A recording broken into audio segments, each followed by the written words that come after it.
करीब आ गई थी। कपिल हैरानी से बोला, क्या मतलब? डॉक्टर माधव चुप हो गए। कपिल मिसेज माधव की ओर घूमा तो आपके शीना के साथ संबंध थे। मिसेज माधव का सिर झुक गया। फिर कपिल बेसब्री के साथ बोला, उसके बाद क्या हुआ? वो मुझे फॉलो करने लगी। मिसेज माधव ही बोली, मेरे पीछे पड़ गई। बुरी तरह से उसकी हरकतें देखकर मैं उससे पीछा छुड़ाने की कोशिश करने लगी, लेकिन वो मानती ही नहीं थी। वो इस मामले में काफ़ी डोमिनेटिंग थी, अपनी बात मनवाने के लिए हावी होने लगती थी। उसके मन की नहीं होती थी तो पागलों की तरह बर्ताव करने लगती थी। उससे डर लगने लगता था। वो चाहती थी। वो क्या चाहती थी? मिसेज माधव को बात पूरी नहीं करते देख कपिल ने जोर देकर कहा, वो मुझसे शादी करना चाहती थी। वो चाहती थी हम दोनों साथ रहें। उसके साथ गुलछरे उड़ाते समय तुमने एक बार भी अपने परिवार के बारे में नहीं सोचा। डॉक्टर माधव बीच में कराहते से बोले।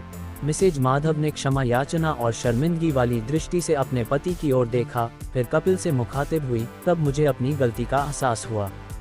तब मुझे पता चला मैंने कितनी बड़ी मुसीबत मोल ले ली है। वो किसी तरह मानने के लिए तैयार नहीं थी। मैंने उससे साफ शब्दों में कहने की कोशिश की कि अब मैं उससे अलग होना चाहती हूँ तो वो हिंसक होने लगती थी। आखिरकार मैंने उससे मिलना जुलना ही बंद कर दिया। मैं उसका फ़ोन भी नहीं उठाती थी, लेकिन वो मानने वाली नहीं थी। वो हमारे घर तक आ गई। उसकी इस हरकत ने मुझे हिलाकर रख दिया। मेरी खुद की जवान बेटी है। सोसाइटी में हमारी इज्जत है, मान सम्मान है। मैं उसे किसी कीमत पर उसकी बेवकूफ़ी और अपनी गलतियों के कारण गंवाना नहीं चाहती थी। जिस दिन वो हमारे घर आई थी, उसी दिन मैंने निर्णय कर लिया था कि उससे पीछा छुड़ाने के लिए चाहे जो करना पड़े मैं करूँगी। चाहे किसी भी हद तक जाना पड़े, जाऊँगी। मैंने उसे घर आने के लिए फटकार लगाए। मैंने उससे स्पष्ट कहा कि मैं उसके लिए अपनी बेटी, अपने पति, समाज में अपने मान सम्मान का बलिदान नहीं दे सकती थी। लेकिन वो मुझे ही धमकाने लगी। उसने कहा कि वो उस वजह को ही खत्म कर देगी।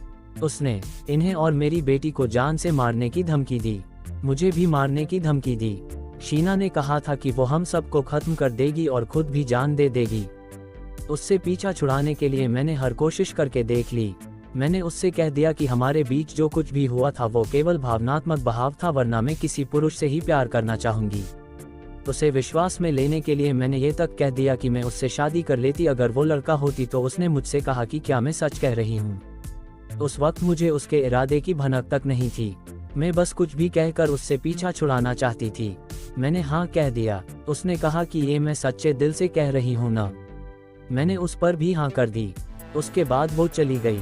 कुछ महीने बाद वापस लौटी तो वो लड़की नहीं थी। क्या? कपिल अवाक रह गया। उसने अपना सेक्स चेंज ऑपरेशन करवा लिया था। वो मर्द बन चुकी थी। उसने फिर मुझसे संपर्क किया। कुछ महीनों से उसकी कोई कॉल, उससे कोई संपर्क नहीं होने से मैं खुश थी कि उससे पीछा छूट गया। मुझे लगा उसे अक्ल आ गई, लेकिन वो तो मेरी जिंदगी बर्बाद करने की कसम खा चुकी थी। जब वो वापस लौटी तो मैं उसे पहचान ही नहीं पाई। फिर उसी ने मुझे अपने ऑपरेशन के बारे में बताया। मैं सन रह गई। जिस मुसीबत से मैं पीछा छूटने की खुशी मना रही थी, वो और भी बड़ी मुसीबत बनकर लौट आई थी या लौट आया था। वो मुझ पर शादी करने के लिए दबाव बनाने लगी। घर से पैसा वगैरह इकट्ठा करके उसके साथ भाग चलने के लिए कहने लगी। वो मुझसे कहती थी कि उसने मेरे लिए इतनी बड़ी कुर्बानी दी है। ऑपरेशन कराकर लड़की से लड़का बनी है तो मुझे भी अब इसकी कीमत चुकानी होगी। वो मेरे परिवार की कुर्बानी मांगती थी मुझसे। कहते कहते मिसेज माधव फूट फूट कर रोने लगीं। पथराए से बैठे डॉक्टर माधव ने उसे सांत्वना देने का कोई प्रयास नहीं किया। वो अपनी कुर्सी पर बैठे जैसे कहीं शून्य में ताक रहे थे। लेकिन कपिल के लिए वक्त बहुत कीमती था। अपने आप को संभालिए मिसेज माधव, उसने कहा। फिर आपने क्या किया? इसी दौरान किसी तरह इन्हें पूरे मामले की खबर लग गई। इन्होंने मुझे जमकर फटकारा। हमारे बीच रोज झगड़े होने लगे। इसका असर कंचन पर पड़ने लगा। हम उसके सामने झगड़ा न करने की कोशिश करते थे, लेकिन वो घर पर नहीं होती थी तो अपने आप को रोक नहीं पाते थे। ऐसे ही झगड़ों के बीच कंचन को भी मेरी हकीकत पता चल गई। वो मुझे गिरी हुई निगाहों से देखने लगी। एक बार तो घर छोड़कर वो भाग गई। हमने बड़ी मुश्किल से उसे ढूंढा। उसके बाद से ही मैं कंचन के लिए और भी ज़्यादा परेशान रहने लगी और उसे ज़्यादा से ज़्यादा अपनी नज़रों के सामने रखने की कोशिश करने लगी। वो कहीं बाहर गई होती तो उसे फ़ोन करके पूछती रहती। शीना, कपिल बोला, उस लड़की, उस आदमी से पीछा छुड़ाने के लिए आपने क्या किया? मुझसे फिर बहुत बड़ी गलती हो गई। पहले जब हमारे संबंध अच्छे थे तो शीना ने मुझे उसके घर वालों के बारे में बताया था। उसने बताया था कि उसका एक भाई है जिसका नाम विराज है। उनके परिवार में कुछ झगड़ा हुआ था जिसके चलते विराज शीना से बेहद नफरत करता था। उसका बस चलता तो वो शीना की जान ही ले लेता और उसने ले भी ली। कमरे में एक क्षण सन्नाटा छाया रहा। मैंने सोचा कि जब शीना मेरे घर पहुंच सकती है, मिसेज माधव बोली तो उनके स्वर में दहशत के भाव थे, तो मैं उसके घर क्यों नहीं पहुंच सकती। मैंने किसी तरह शीना के भाई विराज का पता लगाया और संपर्क साधा, लेकिन मुझे क्या पता था कि कुएं में गिरने से बचने के लिए खाई में छलांग लगा रही थी वो तो वहशी दरिंदा निकला, राक्षस। मैंने इस उम्मीद में उससे संपर्क करके उसे सब कुछ बताया था कि वो शीना से पीछा छुड़ाने में मेरी मदद करेगा।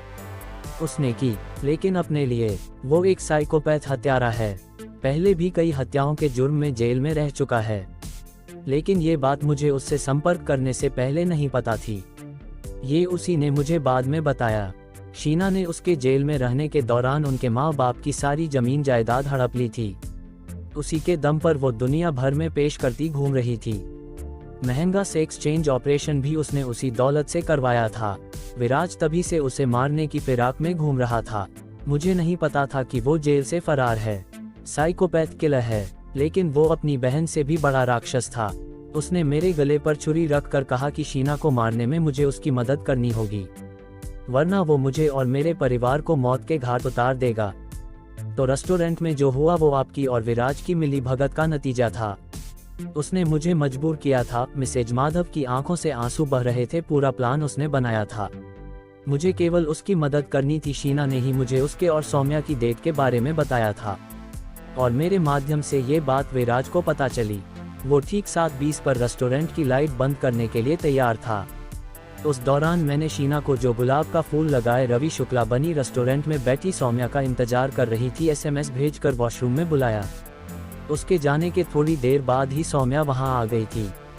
फिर मैं भी वॉशरूम वाले गलियारे में चली गई।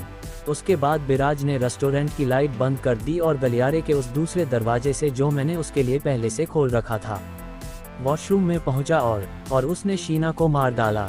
बाहर जोरों की बारिश के साथ ही तूफान तेज होने लगा था, और वहां करीब 24 घंटे पहले हुए उस नृशंस हत्याकांड की परत दर परत खुलती जा रही थी।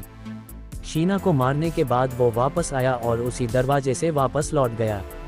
मैं भी उसके पीछे पीछे ही निकल गई और काउंटर के पीछे वाले रास्ते से होकर अपनी जगह पर जा पहुंची। उस समय उस चीख, अंधेरे और उस घटना ने सबको दहशत में डाल दिया था। जिससे मैं काउंटर के पीछे वाले रास्ते से आई तो किसी ने नोटिस नहीं किया। सबका ध्यान वॉशरूम वाले दरवाजे की ओर ही था। फिर मैंने बाद में बहाना बना दिया कि मैं चीख से पहले ही अपनी टेबल पर वापस आ चुकी थी। उन्होंने अपराधी भाव से स्वीकृति में सिर हिलाया। तो वो लड़की की चीख जो रेस्टोरेंट में सबने सुनी थी, वो शीना की थी। कपिल स्तब्ध स्वर में बोला, हाँ, उसका सेक्स चेंज ऑपरेशन सफल तो रहा था, लेकिन किसी कारणवश उसकी आवाज नहीं बदल पाई थी। वो उसकी पुरानी आवाज की तरह ही थी। वो अपनी आवाज बदलने के लिए जानबूझकर आवाज बिगाड़कर, आवाज को भारी बनाकर बोलने की कोशिश करती थी, लेकिन अचानक कुछ बोलना पड़े तो उसके मुंह से उसकी असली आवाज ही निकलती थी। वो कहती थी कि आवाज बदलवाने के लिए उसे एक और ऑपरेशन करवाना पड़ेगा। कपिल का दिमाग साया कर उठा। जिस लड़की की चीख ने उन्हें इतना चक्कर में डाला था, वो वही थी जिसकी हत्या हुई थी। फिर क्लेयर ने अंधेरे में किस लड़की को देखा था। कपिल के पास इन सब बातों को सोचने का समय नहीं था। विराज ने जॉन स्मिथ को क्यों मारा? उसने मिसेज माधव से पूछा। मुझे नहीं पता, वो सुबकती हुई बोली। उसने आपके सामने कभी जॉन स्मिथ का जिक्र किया था? नहीं, मैं नहीं जानती। मैं जॉन स्मिथ नाम के किसी भी आदमी को नहीं जानती।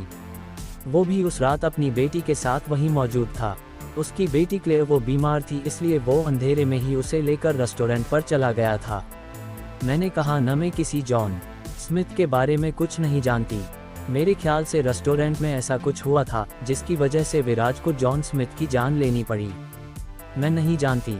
तो आपने झूठी पोस्टमार्टम रिपोर्ट बनाई, क्योंकि अगर कोई और डॉक्टर पोस्टमार्टम करता तो उसके सेक्स चेंज ऑपरेशन का खुलासा हो जाता। आपने पोस्टमार्टम रिपोर्ट में ये बात सामने नहीं आने दी। मरने वाले के सेक्स चेंज ऑपरेशन की बात पर पर्दा डालने के लिए कपिल ने डॉक्टर माधव से सवाल किया। डॉक्टर माधव चुपचाप पथराए आंखों से फर्श को घूरते रहे। इन्हें मैंने मजबूर किया, मिसेज माधव बोली। ये घटना की रात तक नहीं जानते थे कि क्या हुआ था, कि उस मर्डर में मैं भी इन्वॉल्व थी। ये भी नहीं जानते थे कि मरने वाला वही है जिसने हमारे परिवार की नाक में दम कर रखा था, हमारी हंसती खेलती जिंदगी को बर्बाद कर दिया था। इस कहानी के अगले भाग को देखने के लिए चैनल को सब्सक्राइब करें और बेल आइकन दबा लें, जिससे हमारी नोटिफिकेशन आपको मिलती रहेगी।